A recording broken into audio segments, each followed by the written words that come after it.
I was sitting in the doctor's waiting room when my phone rang. It was my only daughter, Angela. Her voice sounded strange, almost cold as she said, "Mom, we're going on a trip to Europe tomorrow. I already sold your beach house and your car. We needed the money. Bye." And she hung up just like that. 45 years raising her, sacrificing for her, and she discarded me like garbage. But I took a deep breath and smiled because there was something my dear daughter didn't know. My name is Antonia Brooks. I'm 71 years old, and until that moment, I thought I knew my daughter. I had become a widow 6 months ago. My husband, Robert, had passed away from a heart attack while we were eating breakfast, just as we had done every morning for 45 years. That morning, he had served me coffee with cream and toast.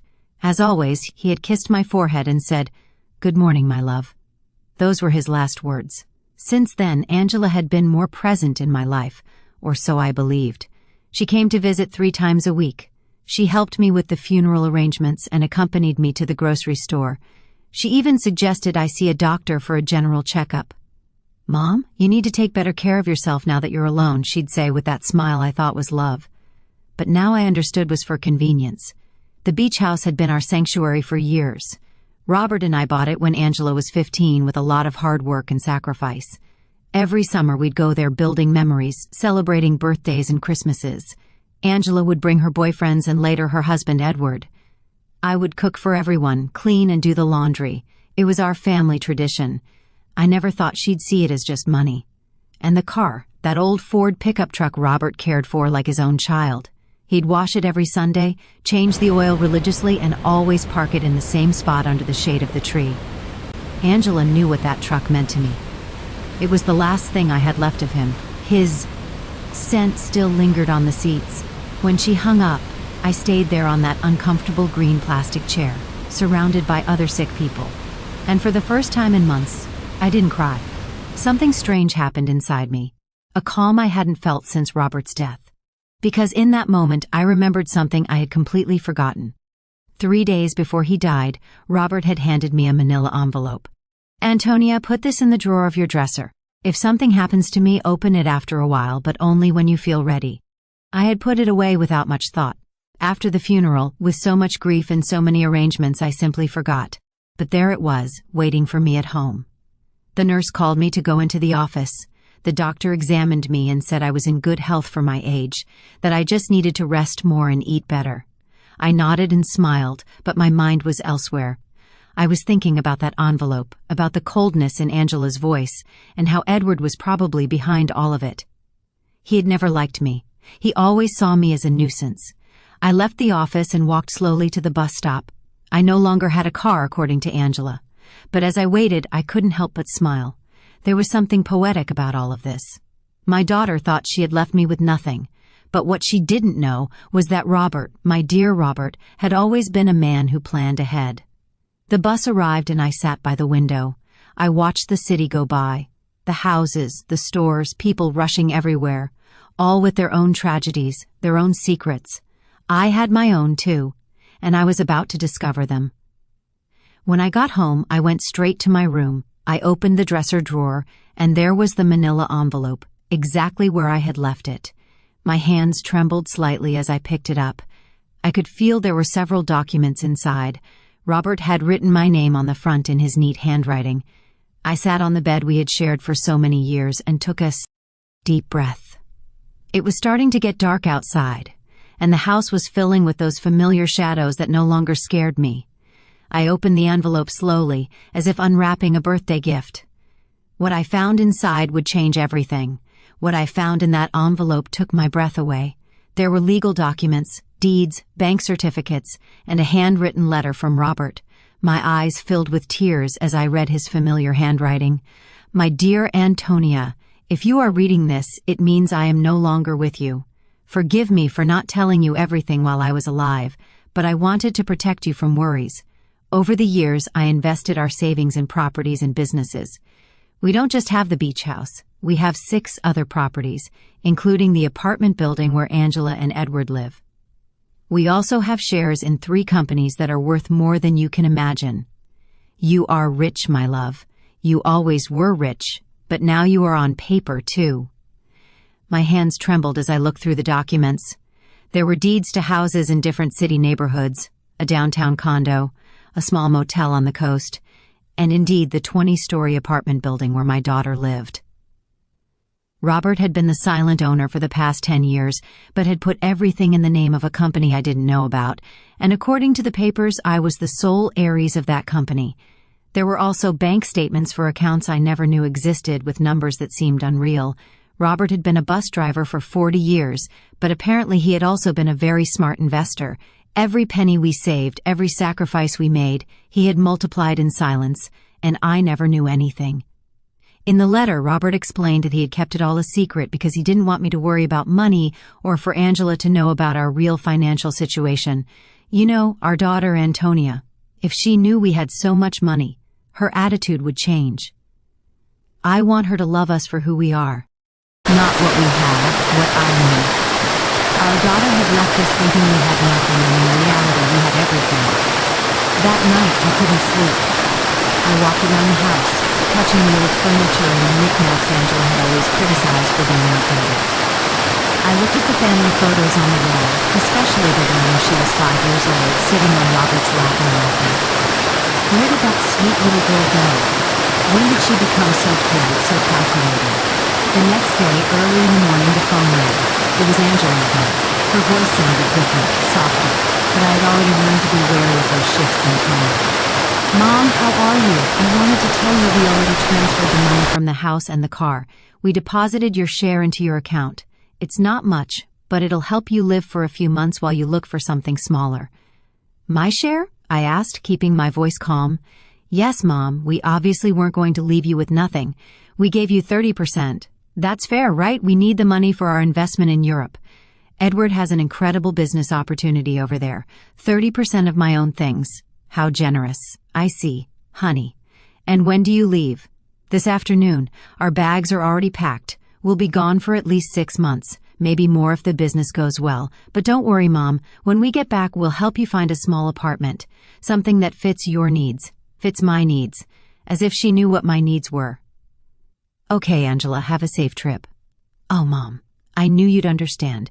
You've always been so compassionate. We love you so much. And she hung up. I stood there with the phone in my hand, and for the first time in months, I laughed. I laughed like I hadn't since Robert died. The situation was so absurd. It was comical.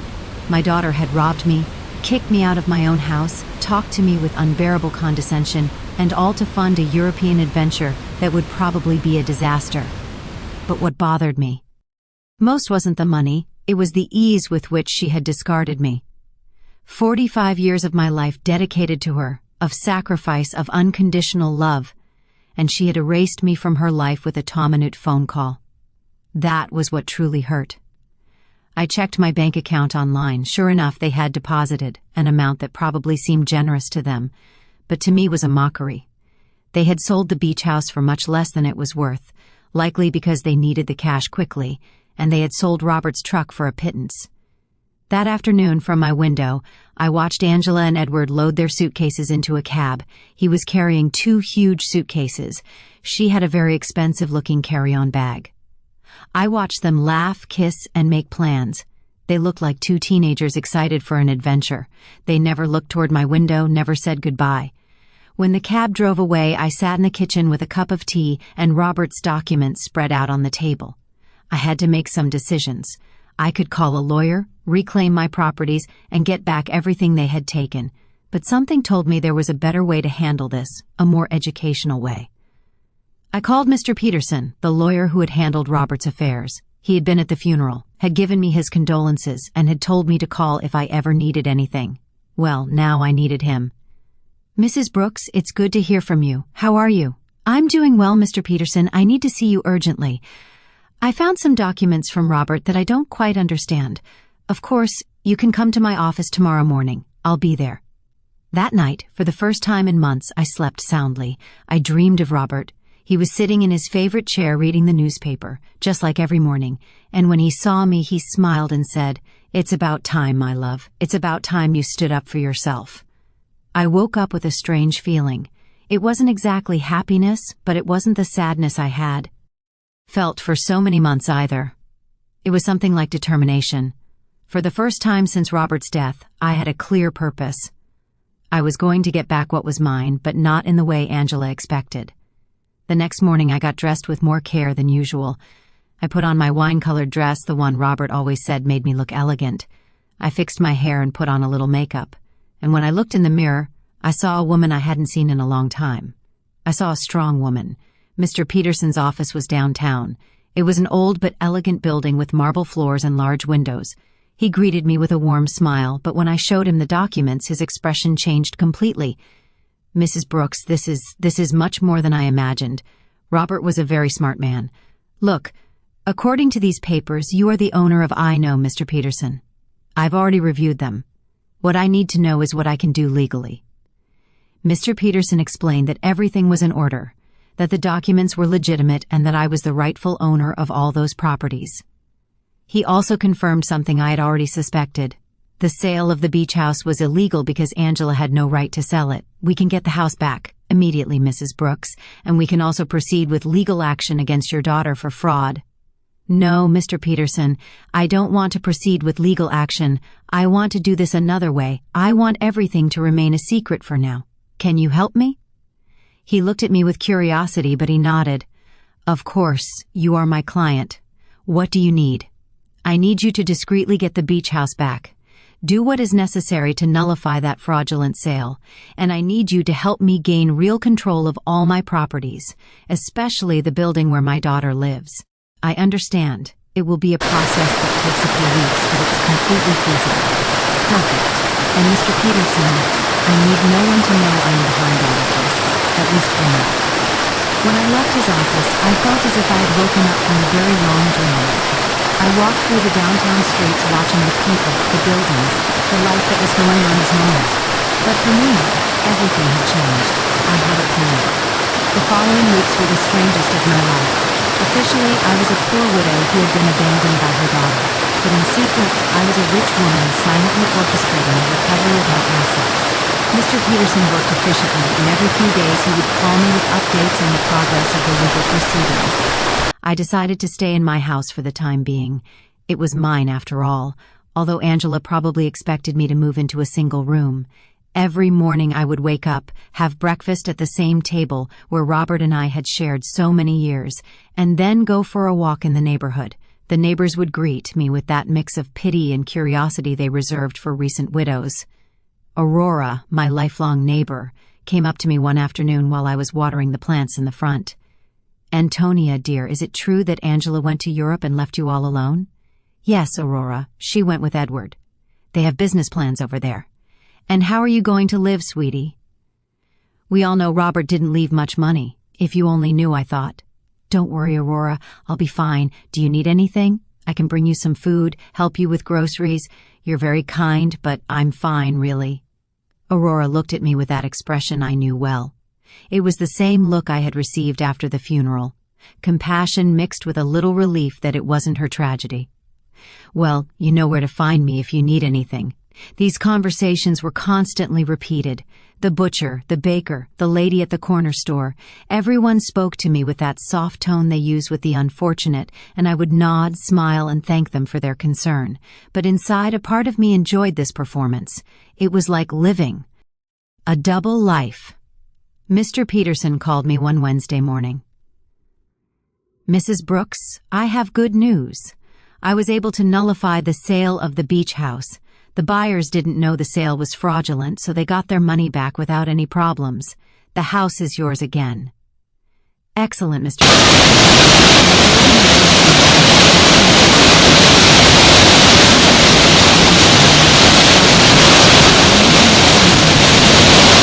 So that you have direct control.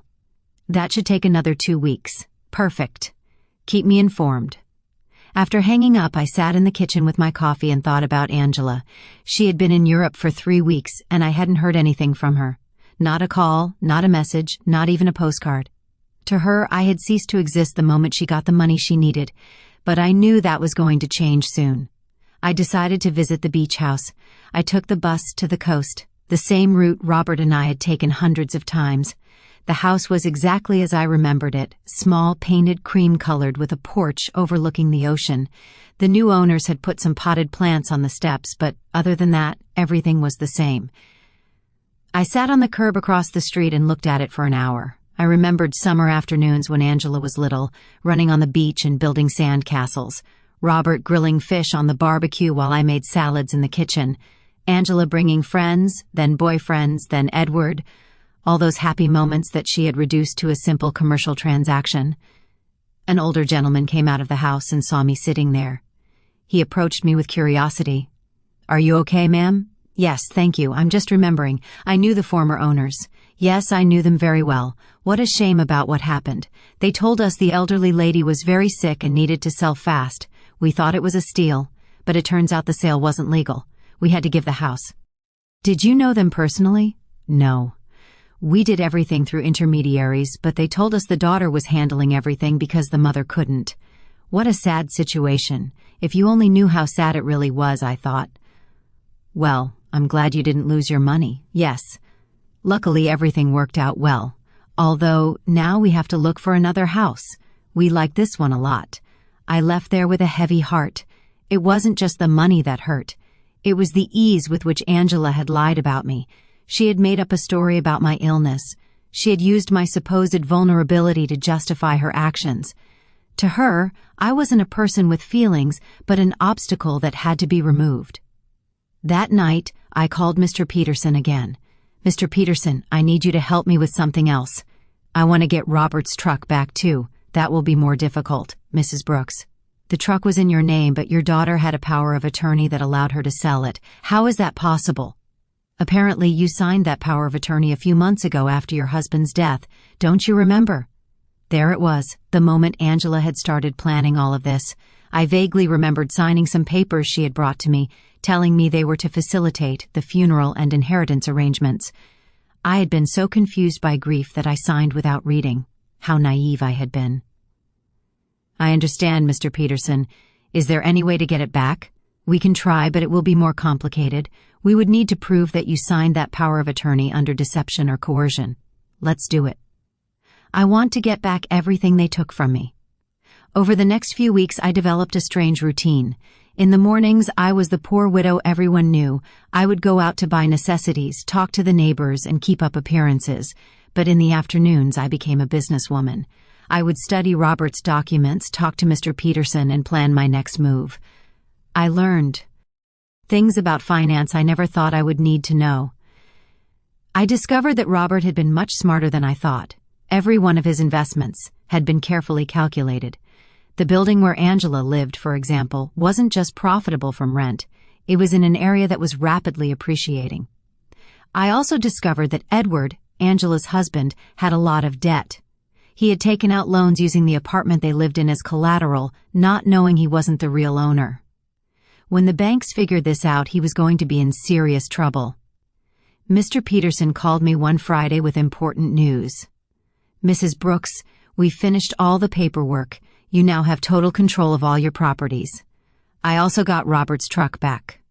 The buyer turned out to be an acquaintance of mine, and when I explained the situation, he agreed to return it in exchange for a small compensation.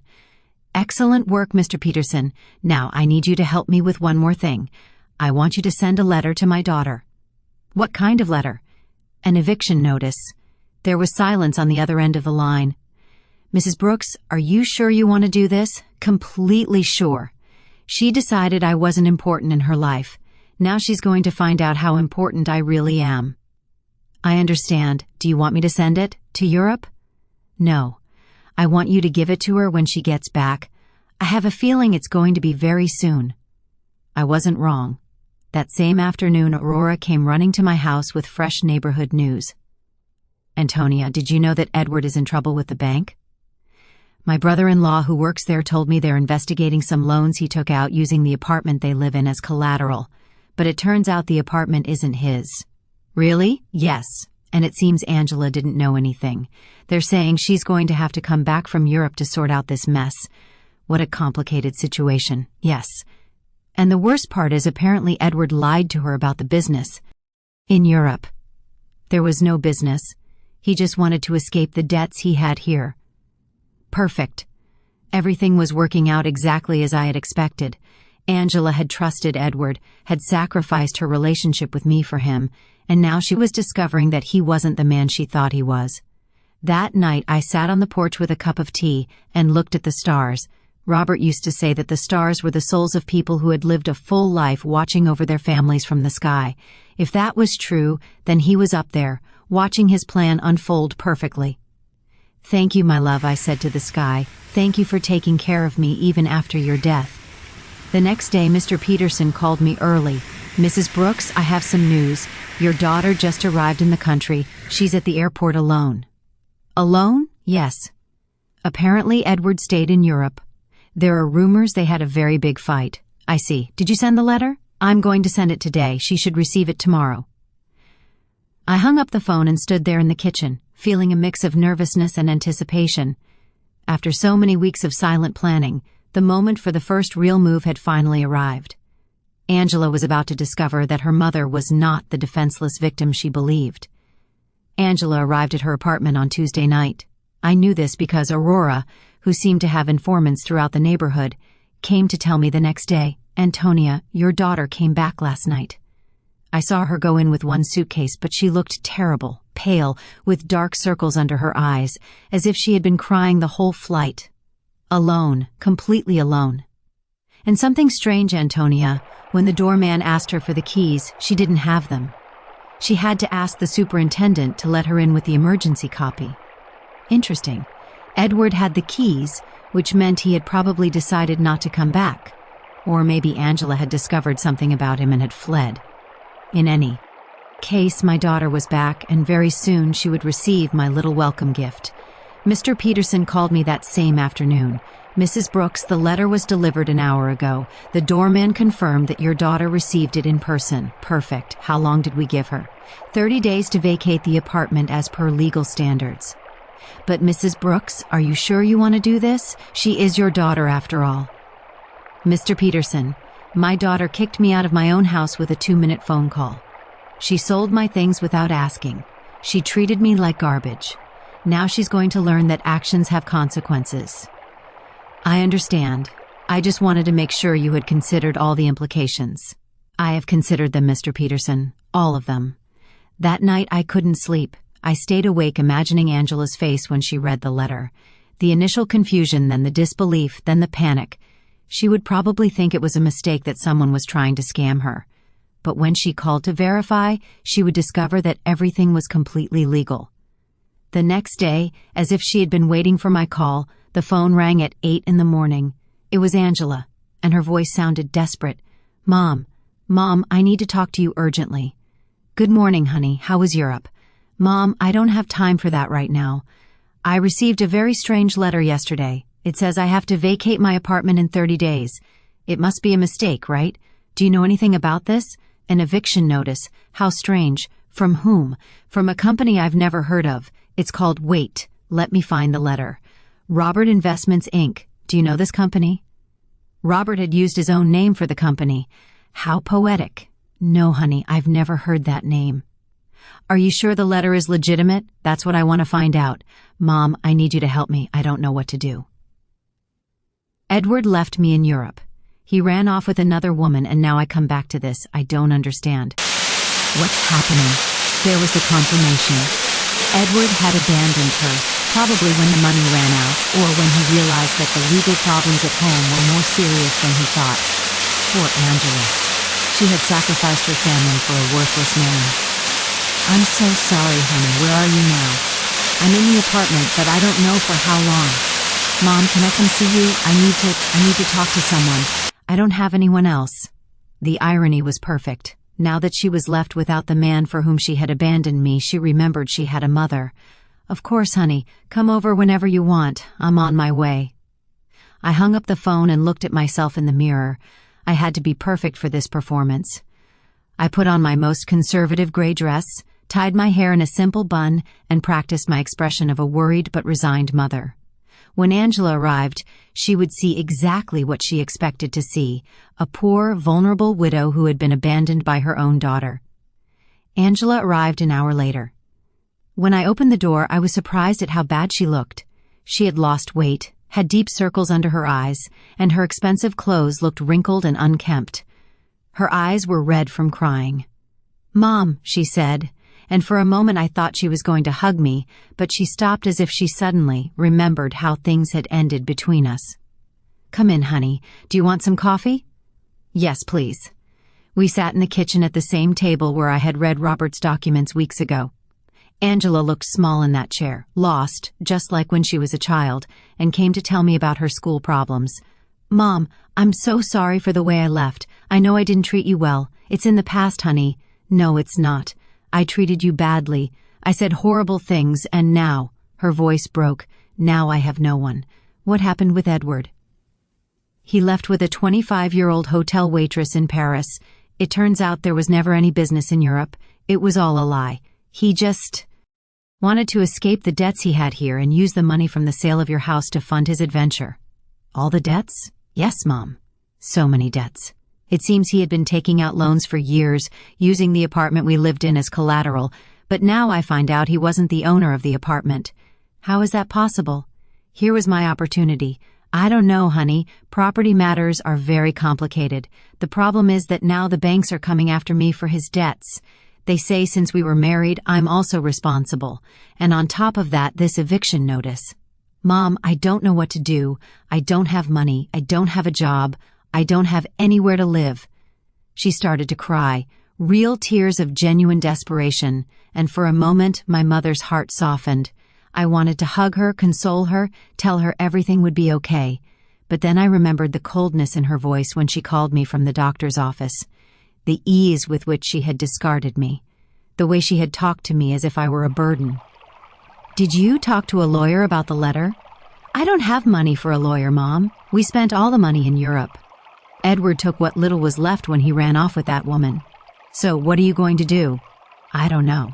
I thought maybe I could stay with you for a while, just until I find a job and can get a small place to live." There was the question I had been waiting for. After kicking me out of my own house, after selling my things, after treating me like garbage, she now wanted me to rescue her. She wanted the poor widow she had created to save her from the consequences of her own actions. "Of course, honey, this will always be your home."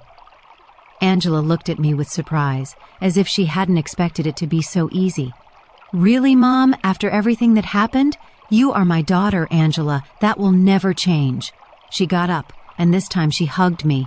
It was a desperate hug from someone drowning and clinging to the only thing they can find. I hugged her back too, but not with the unconditional love from before. Now there was calculation in my embrace. Strategy. "Thank you, Mom. I promise I'll find a job soon. I won't be a burden. Don't worry about that now. Rest, recover, and then we'll see what your options are." Angela left that afternoon to get some things from her apartment. I stayed in the kitchen, thinking about how easy it had been. She had come to me exactly as I had planned, broken, desperate, with no options, and best of all, she suspected nothing. To her, I was still the poor, abandoned mother who needed her compassion, but this was only the first part of my plan. Having her live with me would give me the perfect opportunity for the next phase. I was going to let her settle in, feel safe, and believe she had found a refuge in my house. And then, when she least expected it, I was going to teach her the difference between being poor by choice and being poor by consequence. That night, I called Mr. Peterson. "Mr. Peterson, I need you to do something else for me. Tell me, Mrs. Brooks, I want you to investigate Edward's debts. I want to know exactly how much he owes to whom, and what legal options I have to separate them from my daughter. That will take time, but it's feasible." "Perfect. And Mr. Peterson, I want you to keep this an absolute secret. No one can know I am behind this investigation." "Of course, Mrs. Brooks. May I ask what your final plan is?" "My plan, Mr. Peterson, is very simple. I'm going to save my daughter, but first she has to understand what it truly means to hit rock bottom." When I hung up, I poured myself a glass of the wine Robert had been saving for special occasions. It had been a long time since I'd had a special occasion like this one. The game had begun, and for the first time in months, I had all the good cards in my hand. Angela moved into my house the next day.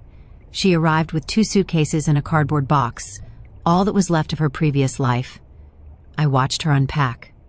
In her old room, the same one she had slept in during her teenage years, and I could see the humiliation in every one of her movements. She had gone from living in a luxury condo to taking refuge in her childhood bedroom. "Mom, I found this in the apartment," she said, showing me a manila envelope. It was among Edward's things. "It has your name on it." It was another one of Robert's envelopes.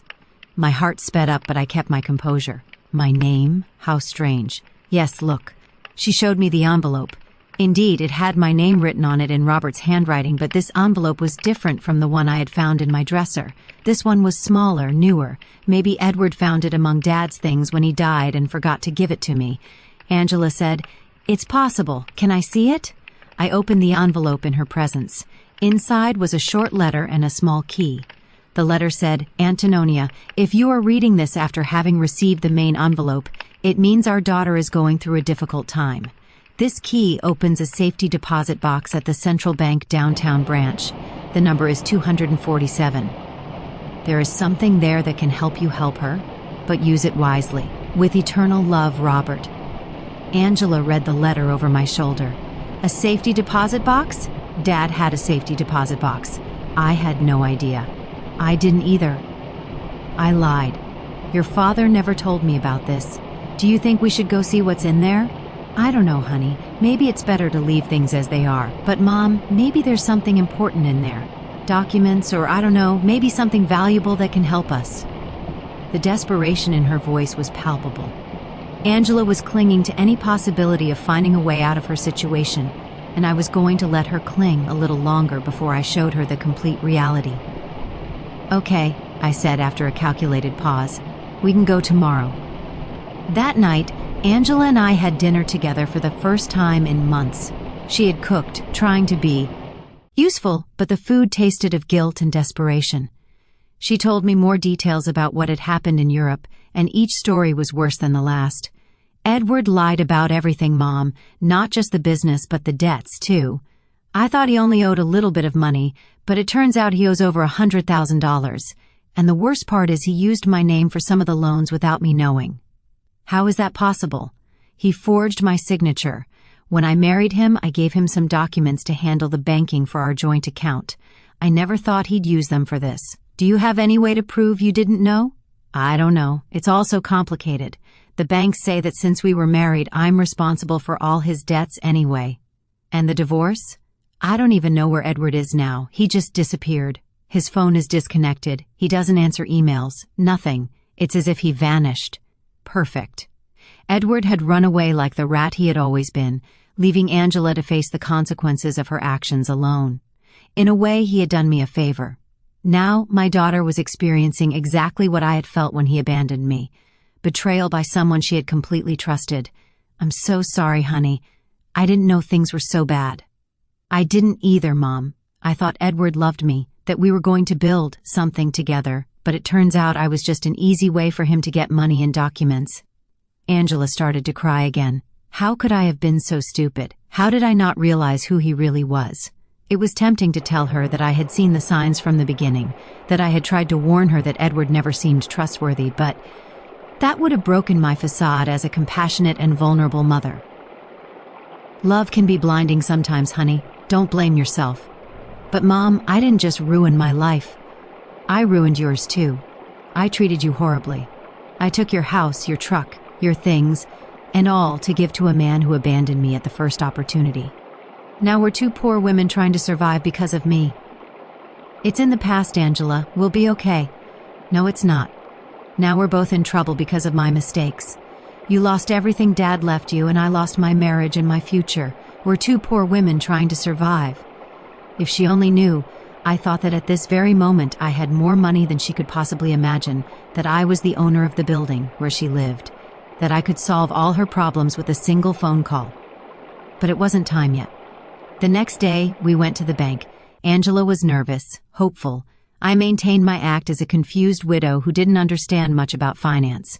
The bank employee led us to the safety deposit boxes, verified my ID, and opened box number 247. Inside were jewels, many jewels, rings, necklaces, bracelets, earrings. I recognized some pieces as heirlooms from Robert's family. Others were completely new to me.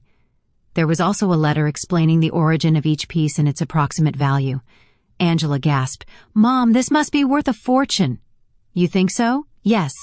Look at this emerald and this pearl necklace. Mom, Dad saved a treasure here.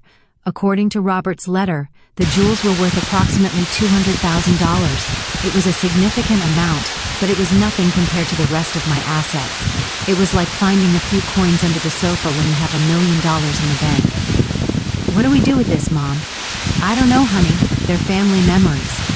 "But Mom, we could sell some of the pieces.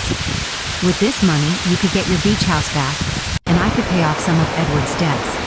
There it was again. Even when she found something valuable, Angela's first reaction was to think about how to use it to solve the problems Edward had created. She hadn't learned a thing yet. "Are you sure you want to use your father's inheritance to pay Edward's debts?" "What other option do I have, Mom? If I don't pay something soon, the banks are going to foreclose on everything I had. And technically, I don't own anything. Everything was in Edward's name. Think carefully, honey. Once you sell these jewels, you won't be able to get them back." "I know, but what else can I do? I can't get a job with all these legal claims pending. No employer is going to want to hire someone with so many legal problems." We took the jewels home. Angela spread them out on the kitchen table and examined them one by one, calculating which ones she could sell and which she could keep. It was painful to watch her reduce decades of family history to numbers on a spreadsheet. "Mom, I think I can get $180,000 for the jewels," she said one afternoon, counting the bills on the kitchen table. "It's less than I expected, but it's enough to pay off the most urgent debts." "Are you sure you want to do this?" "I have no choice. If I don't pay something soon, they'll seize everything. Even this house could be at risk if they prove I have some kind of legal connection to the properties." How ironic the situation was. Angela was worried about losing a house that I owned, paying the debts of a man who had abandoned her with money from jewels that had belonged to the same man who had created the fortune that could save her. And how are you going to decide which debts to pay first? I talked to a free financial advisor at the bank. She told me to prioritize the debts that have real collateral because those are the ones that can affect property or lead to immediate foreclosure. Angela had matured so much in these few weeks. The woman who had sold my things without consulting me was now carefully investigating every financial decision. The suffering had made her more responsible, but also more fragile. That night, while she was organizing the debt documents on the table, I received a call from Mr. Peterson. "Mrs. Brooks, I have a full report on Edward's debts. The situation is worse than I thought." "How much worse?" "He owes over $200,000 to several banks and also has debts with private lenders. What's more concerning is that he used falsified documents with your daughter's signature for some of these loans. That means Angela is legally responsible. It's complicated. If we can prove she didn't know, we might be able to get her out of some of the debts. But it's going to be a long and expensive process." "How expensive for a good lawyer specializing in these types of cases?" "Probably $50,000, and there's no guarantee of success." "I understand." "And what if she just pays the debts?" "If she has the money, that would be the fastest solution, but I doubt she has access to that amount." "Mr. Peterson, I want you to prepare all the necessary documents to get my daughter out of these debts, but don't tell her anything yet.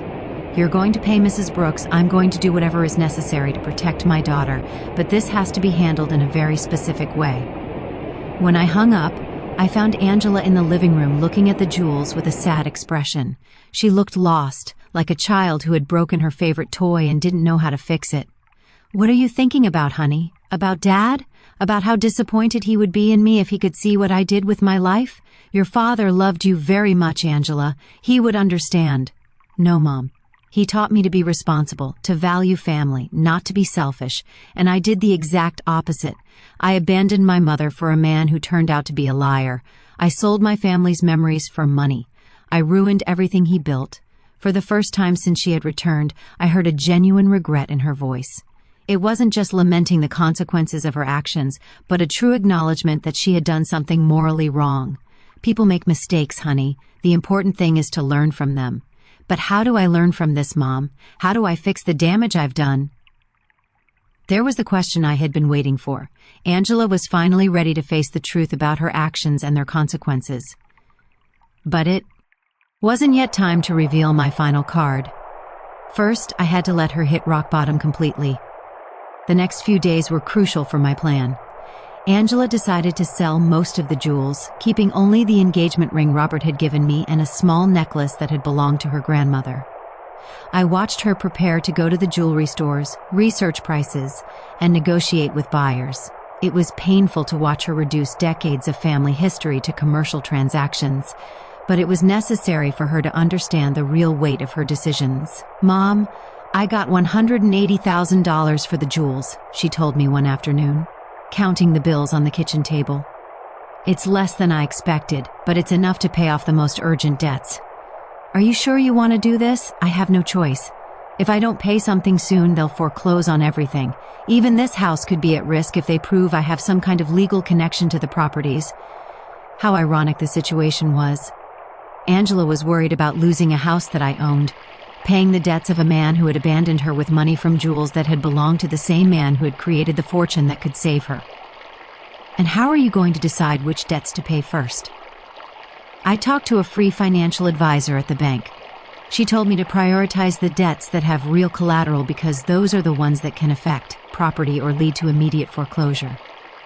Angela had matured so much in these few weeks. The woman who had sold my things without consulting me was now carefully investigating every financial decision. The suffering had made her more responsible but also more fragile. That night, while she was organizing the debt documents on the table, I received a call from Mr. Peterson. "Mrs. Brooks, I have important news. We managed to locate Edward." "Where is he?"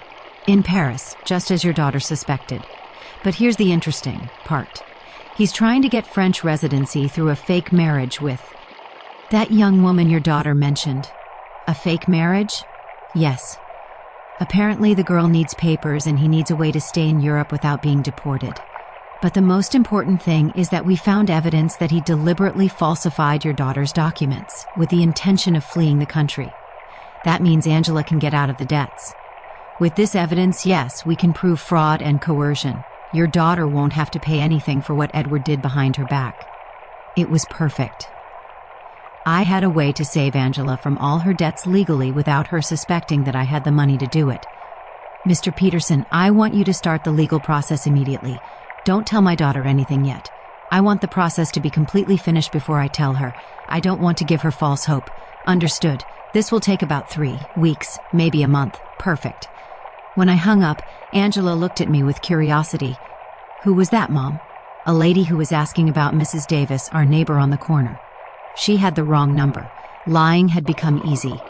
Every day that passed, I felt more comfortable with this double life I was leading. On one hand, I was the poor, abandoned mother Angela believed me to be. On the other, I was a wealthy woman, silently orchestrating my daughter's salvation and education. Over the next 2 weeks, I watched Angela struggle with decisions she never had to make. How to stretch money for food, how to negotiate with creditors, how to look for a job when your credit history is ruined. It was a cruel but necessary education. "Mom, I went to 3 job interviews today," she told me one evening, coming home with swollen feet and a tired face. 2 of them told me they can't hire me because of the pending legal problems. The third one offered me a part-time job cleaning offices at night. "Are you going to take it?" "I have no choice. It pays very little, but it's better than nothing, and I can work at night so I can keep looking for something better during the day." Seeing my daughter, who had lived a comfortable life for over 40 years, preparing to clean offices at night, broke my heart. But it also filled me with pride. She was finally facing reality without expecting someone else to solve her problems. "Are you sure you can handle so much physical work?" "I'll have to learn. I can't keep being a burden to you, Mom. It's bad enough that you're letting me live here for free." "This is your home, Angela." "No, Mom, this is your home and I'm here because of your generosity, but I'm not going to take advantage of it forever." One night, while Angela was on her first cleaning shift, Aurora came to visit. She sat in the kitchen with me, drinking tea and looking at the family photos on the walls. "Antonia, I have to ask you something. Did you know Angela was going to come back in these conditions?" "What do you mean?" "Well, when she left, she seemed so sure of herself, so arrogant.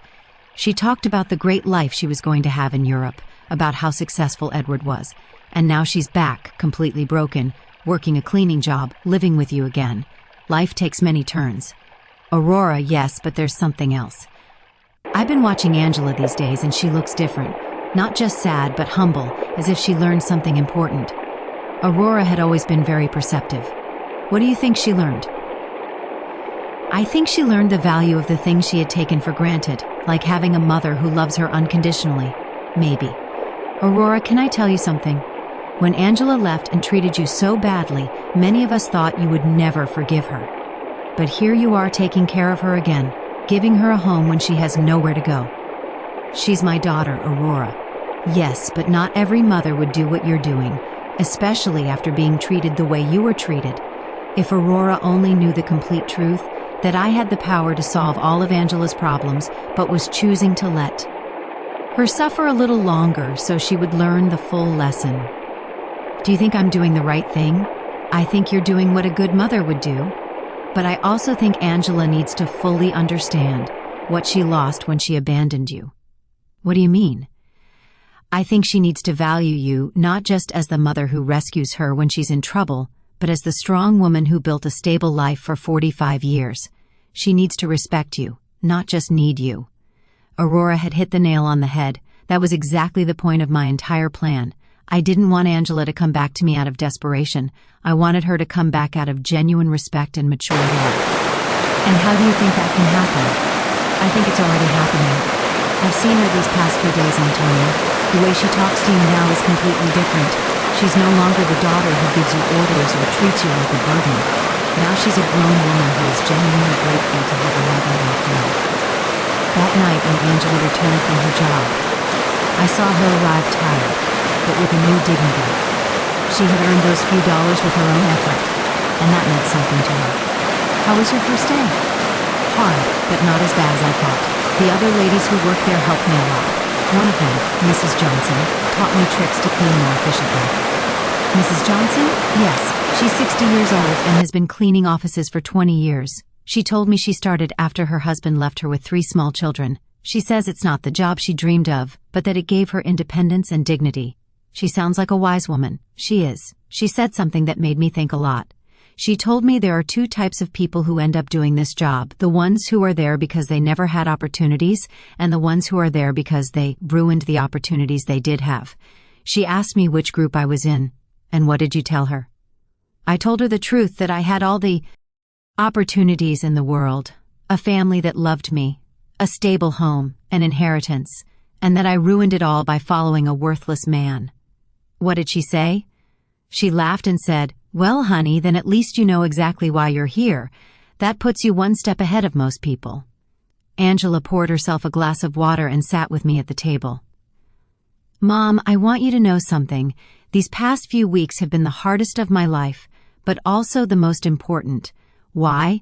Because I finally understand what really matters. It's not money, it's not living in the most luxurious apartment, it's not impressing people, it's having people who genuinely love you, who are there when everything falls apart."